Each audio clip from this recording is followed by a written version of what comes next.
اللہ کریم نے قرآن مجید میں فرمایا ہے کہ لَقَدْ مَنَّ اللَّهُ عَلَى الْمُؤْمِنِينَ إِذْ بَعَثَ فِيهِمْ رَسُولًا، فرمایا تحقیق اللہ نے مومنوں پر احسان فرمایا ہے کہ انہیں اپنا رسول عطا فرمایا ہے۔ اس کا صرف ترجمہ کبھی بندے کی سمجھ میں آ جائے نا تو سارا میلاد اس کی سمجھ میں آ جاتا ہے۔ صرف اس آیت کا آسان سادہ ترجمہ اگر سمجھ لیا جائے کہ رب کہتا ہے میں نے احسان کیا تم پر، تمہیں اپنا رسول دے دیا ہے۔ وہ دو عالم کی رحمت ہیں، وہ جہاں چاہتے وہیں رہتے، یہ تو ان کی مہربانی ہے کہ یہ عالم پسند آیا۔ نبی پاک صلی اللہ تعالی علیہ وسلم ہمارے اوپر رب کا سب سے بڑا احسان ہے، اور اللہ تبارک و تعالیٰ نے سسکتی، تڑپتی، بے چین، پریشان، تکلیف میں مبتلا اپنی مخلوق پر رحم فرمایا اور رسول کریم عطا فرمائے۔ نبی پاک صلی اللہ تعالی علیہ وسلم کی تشریف آوری نے ایک ایک ذرے پر احسان کیا، حضور سے ایک ایک نگر، ایک ایک پتا فیضیاب ہوا، لیکن بعض چیزیں ایسی ہیں جنہیں خصوصی طور پر سرکار نے نوازا، بعض معاملات پر خاص کرم نوازی حضور نے فرمائی۔ ایک اہم مسئلہ ہے عقیدے کا مسئلہ۔ جس بندے کا کوئی عقیدہ نہیں نہ ہوتا، کوئی نظریہ نہیں ہوتا، کوئی اس شخص کا خاص مزاج نہیں ہوتا سمجھنے والا، ماننے والا، وہ بندہ بھی بیچارہ کوئی زندگی کا لطف نہیں اٹھا پاتا۔ اس کا کوئی نظریہ ہی نہیں ہے، کوئی سوچ ہی نہیں ہے، کوئی اس کی فکر ہی نہیں ہے اس نے کس طرف جانا ہے۔ عقیدہ نہ ہو بندے کا، یعنی دنیا میں معاذ اللہ کچھ ایسے لوگ پائے جاتے ہیں جو سرے سے اللہ تعالیٰ کوئی نہیں مانتے، زندگی کیسے گزرے گی؟ وہ اپنی توجہات کا قبلہ کسے بنائیں؟ اور پھر دنیا میں کچھ لوگ ایسے گزرے جو کئی کئی خداؤں کے قائل، کئی اور پھر اہل عرب کا تو یہ حال کہ 360 بتوں کے سامنے جھکتے۔ مجھے بتائیے جس بندے کو یہی خبر نہ ہو میرا خالق اور مالک کون ہے، جس کو یہی پتہ نہ ہو کہ میرا رزق کہاں سے آتا ہے، میں نے مانگنا کہاں سے، جس سے یہ خبر ہی نہ ہو کہ میری دعاؤں کا رخ کس طرف ہونا چاہیے، اس کی بھی کوئی زندگی ہے؟ نبی پاک علیہ السلام نے سب سے بڑا احسان یہ فرمایا ہے کہ ہمیں عقیدہ توحید سکھایا ہے۔ حضور نے ہمیں ہر جگہ سے چھڑا کے رب کریم کی بارگاہ میں سجدہ کرنے کا حکم دیا ہے۔ عرب کے لوگ جو تھے وہ بڑی بڑی وہم کا شکار تھے، بڑی بڑی اوہام پرستی کا شکار تھے۔ یہ آج کل بھی وہم بہت زیادہ ہے نوجوانوں میں، یعنی کوئی فیصلہ پکا ہے ہی نہیں، کوئی پکی بات ہی نہیں کرتے، یہ کر لوں کہ نہ کروں، اگر آپ کہتے ہیں تو کر لیتا ہوں، ویسے اس میں فلانی کمزوری بھی ہے، اور اگر میں نے نہ کیا تو فلاں مشکل بھی ہے۔ بھئی جس بندے نے قوت فیصلہ ہی نہیں پائی، اس نے ارادہ ہی پکا نہیں کیا کہ اس نے کدھر جانا ہے، تو وہ سفر کیسے کرے گا؟ سفر تو اس بندے کا مکمل ہوتا ہے جو سفر شروع کرتا ہے۔ عرب کے لوگ بھی بڑے بڑے اوہام پرستی کا قائل تھے۔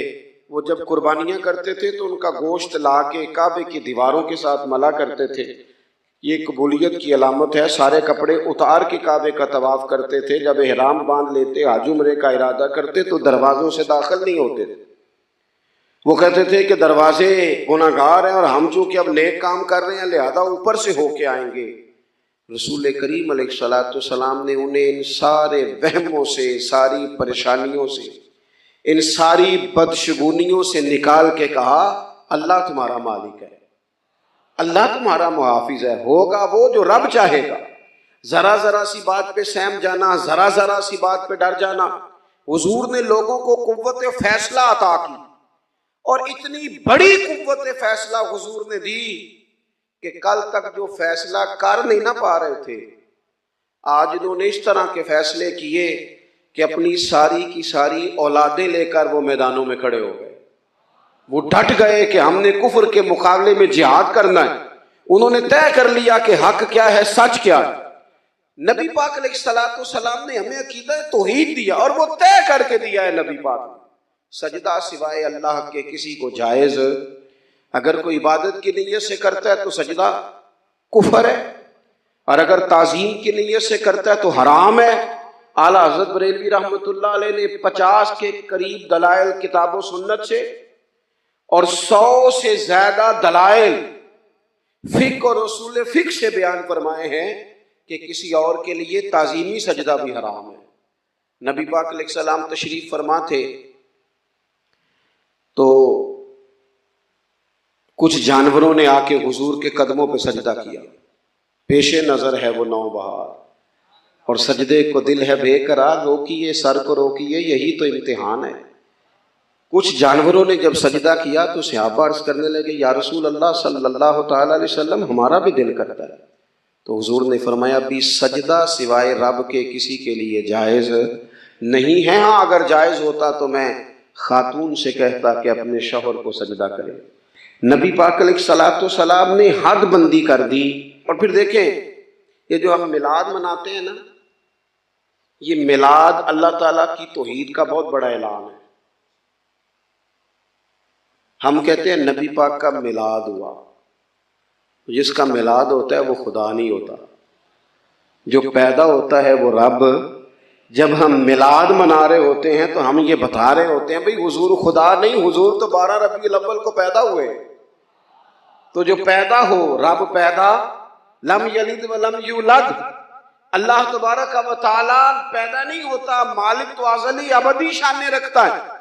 اس لیے عقیدہ توحید بندے کو مضبوط کر دیتا ہے۔ انسان جب عقیدہ توحید والا ہو جاتا ہے، اور نبی پاک علیہ السلام دنیا میں رب کی طرف بلانے آئے، وداعیا الی اللہ باذنہ وسراجا منیرا، حضور نے لوگوں کو اللہ کی جانب دعوت دی۔ جب انسان توحید والا ہو جاتا ہے تو مضبوط ہو جاتا ہے، وہ کسی سے نہیں ڈرتا، وہ سمجھتا ہے ہونا تو وہ ہے جو میرا رب چاہے گا، مجھے پریشان ہونے کی ضرورت کیا ہے۔ پھر اس کا بھروسہ بھی اللہ تعالیٰ پر، اس کی امیدیں بھی اللہ رسول سے، اس کی توجہات کا قبلہ بھی سارا ادھر ہی۔ تو حضور نے لوگوں کو عقیدہ دیا، مضبوط کیا۔ رسول پاک صلی اللہ تعالیٰ علیہ وسلم نے ذہنوں کو پختگی عطا فرمائی۔ تو سب سے بنیادی چیز حضور کا جو احسان ہے وہ عقیدہ ہے۔ پھر بعض خاص طبقات پر حضور نے خاص احسان کیا۔